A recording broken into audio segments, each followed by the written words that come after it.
New on the night team, 23 years after the station nightclub fire, a group of family members and friends of victims have bonded over their collective loss and determination to do some good. The night team's Devin Bates joins us live with the Memorial Scholarship helping carry on victims' legacies through their love of music. Devin.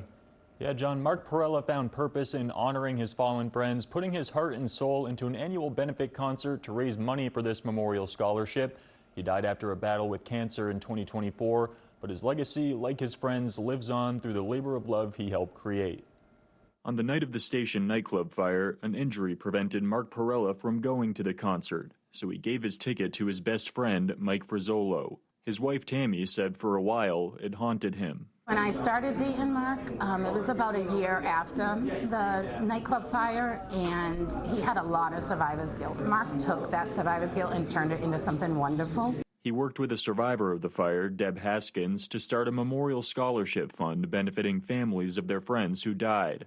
As Mark put his heart and soul into an annual benefit concert that helped raise money for the fund, the event grew larger each year and grew into a community of its own. He was humbly proud, is I guess how I could describe it. It was something that meant so much to him because it was his way of honoring them. Over the years, more than 24 students have benefited from the scholarship, and the impact of Mark's efforts have never been lost on Emily and Maria Fresolo, daughters of his best friend Mike.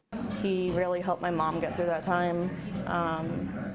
You know, her being like the single mom with 2 little girls and trying to like juggle all that. Everything that Mark had to say about my dad made me feel like my dad was still here. After Mark passed away in 2024, everyone got together again for another benefit concert, this time in his memory as well. Tammy said the community Mark helped create remains strong, and she'll always be grateful for it. Emily and Maria, who are Mike's daughters, have really become part of my family. They've become nieces to me. We have pulled a lot of positive out of this tragedy, and that started with Mark, with the way his heart and soul was. And before Mark died, he told Tammy that he really wanted everyone to keep the annual benefit concerts going. She's hopeful this summer everyone will get together again to carry on his work and keep the music playing. In the studio, Devin Bates, NBC 10 Night Team.